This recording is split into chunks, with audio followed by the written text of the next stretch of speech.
The Bold and the Beautiful. Luna's dangerous obsession with Will Spencer ***, the saga of the bold and the beautiful has always thrived on scandal, betrayal, and the endless clash between love and obsession. But few storylines have spiraled into such chilling territory as Luna Nozawa's descent. After surviving prison, after narrowly escaping death, after weeks in a coma that left fans wondering if she'd ever return, Luna has awakened not with humility or redemption, but with the same toxic hunger that has defined her from the start.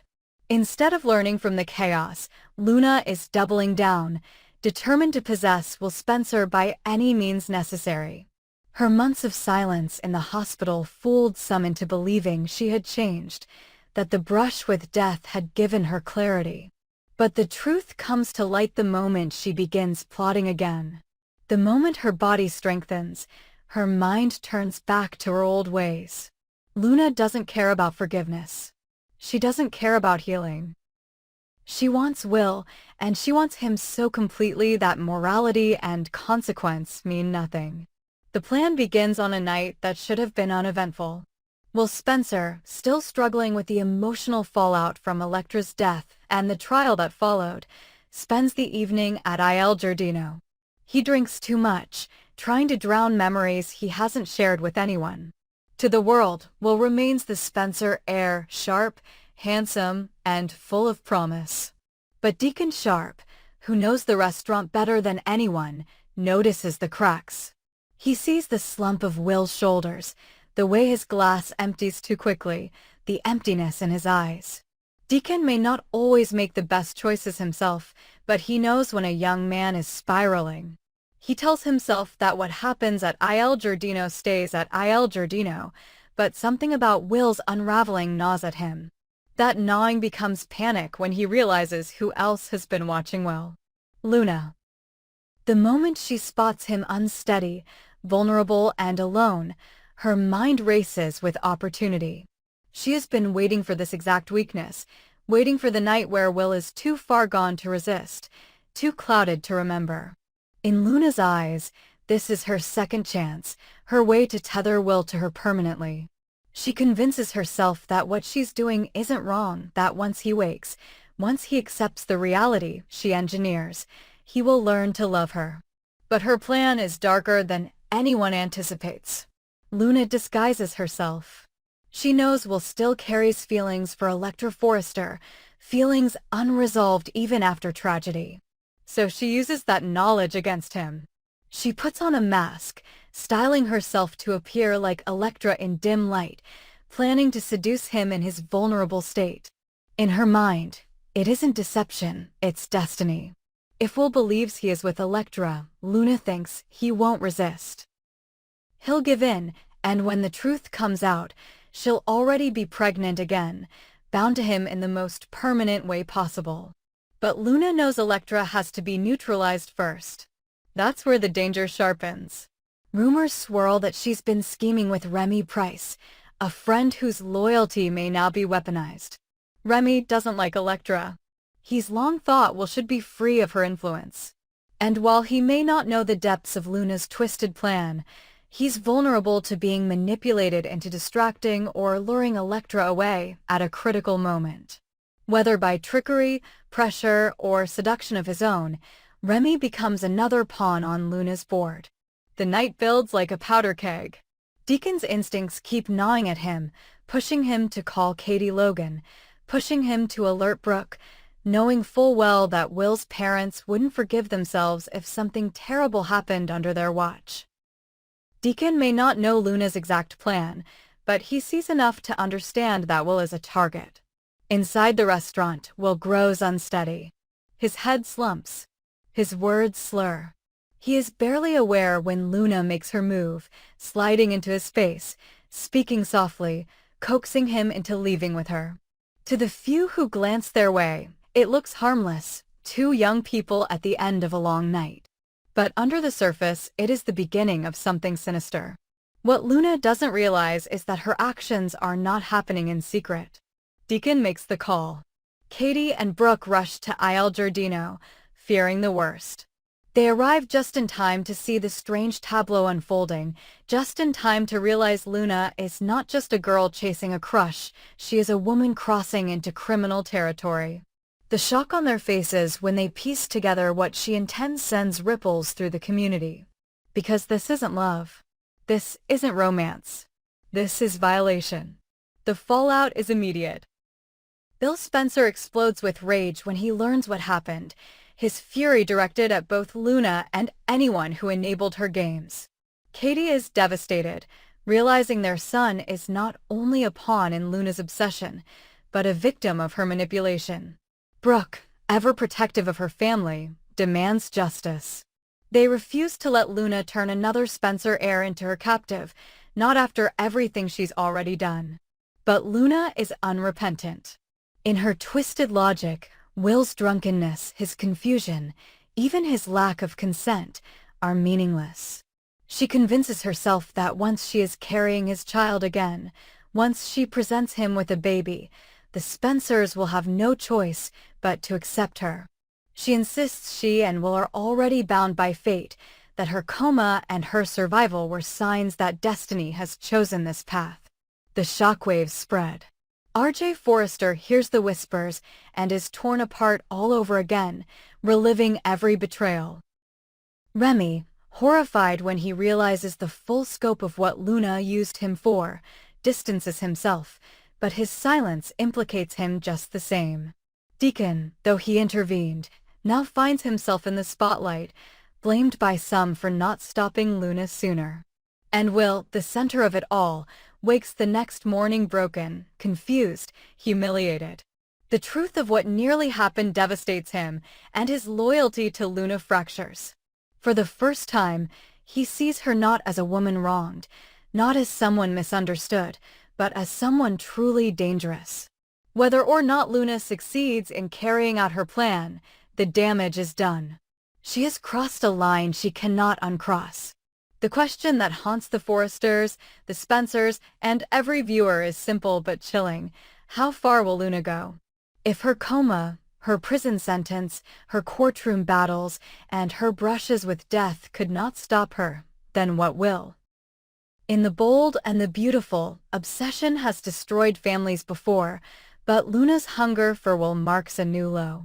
She doesn't care about his consent, his well-being, or his future. She cares only about binding herself to him, no matter the cost.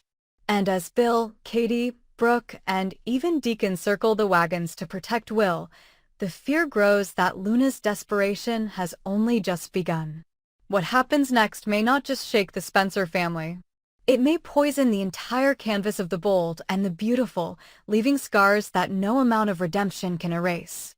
The Bold and the Beautiful, a night of glamour turns into a web of silence ***. The world of The Bold and the Beautiful thrives on drama, and once again Los Angeles becomes the epicenter of a tragedy that pulls the entire canvas into chaos. A night meant to celebrate style, beauty, and family pride turns into horror when a key figure suddenly collapses mid-performance.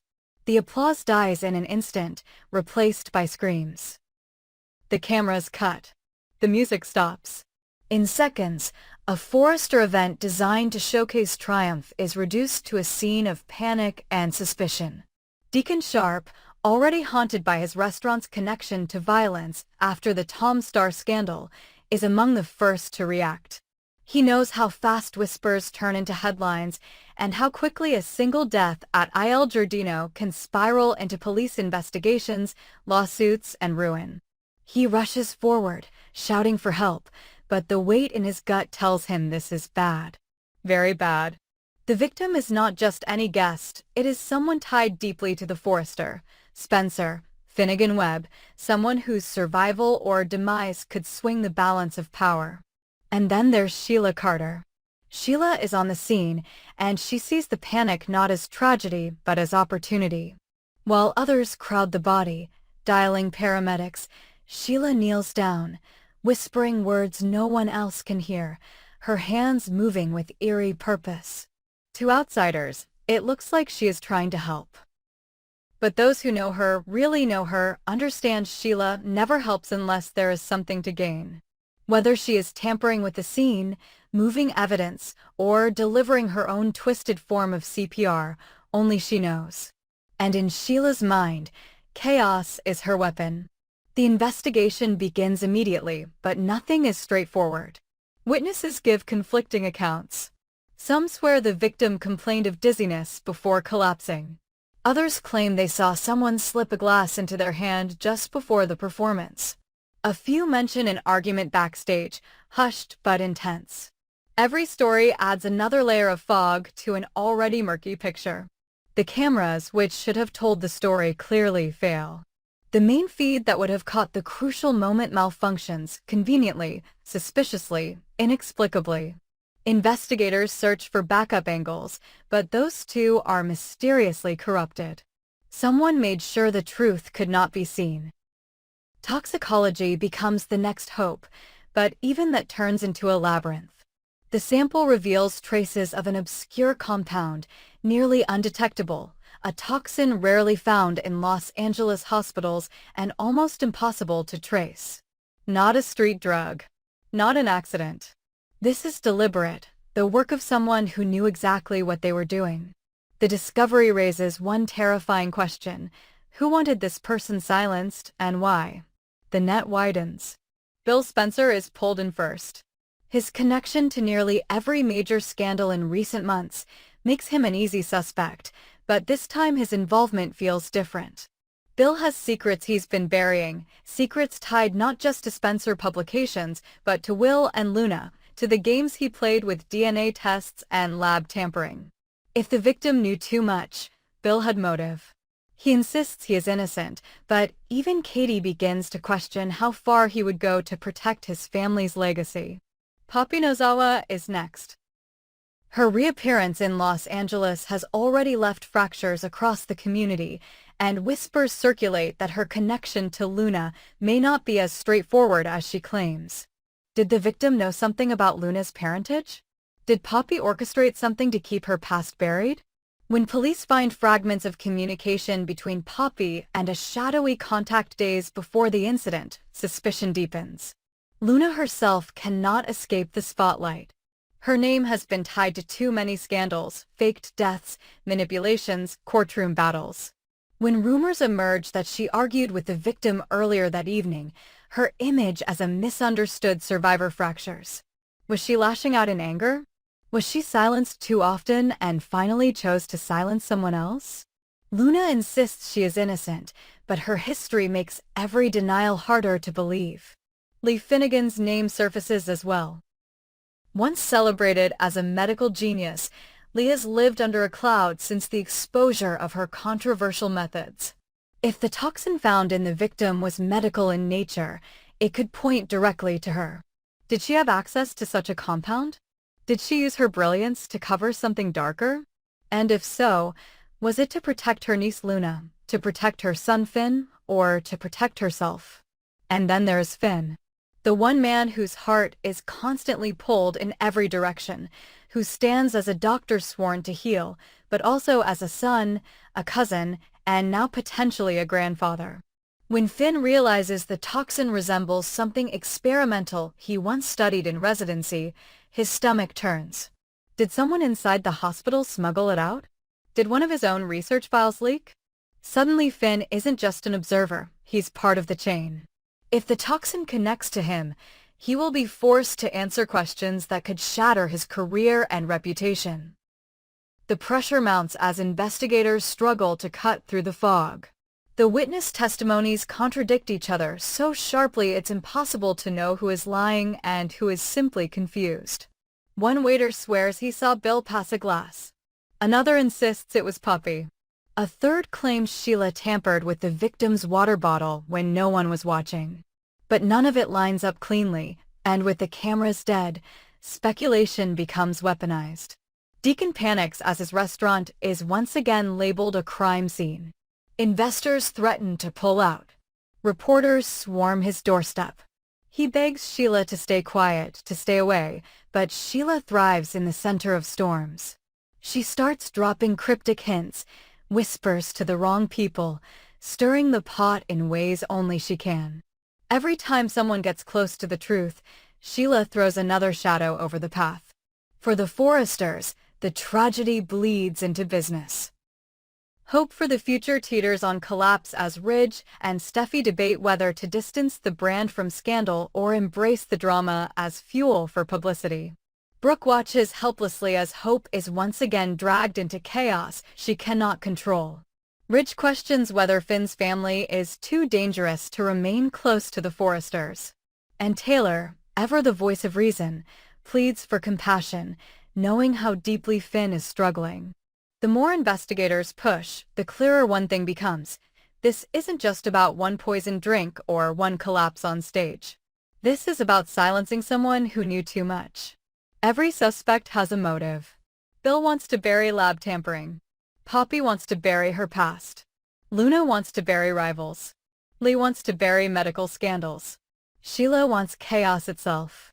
And Finn, unknowingly, may have buried evidence years ago that now resurfaces in the most horrifying way. The unanswered question hangs heavy over Los Angeles. Who wanted silence, and what secret was so dangerous that killing was the only option? The web grows tighter with every passing day.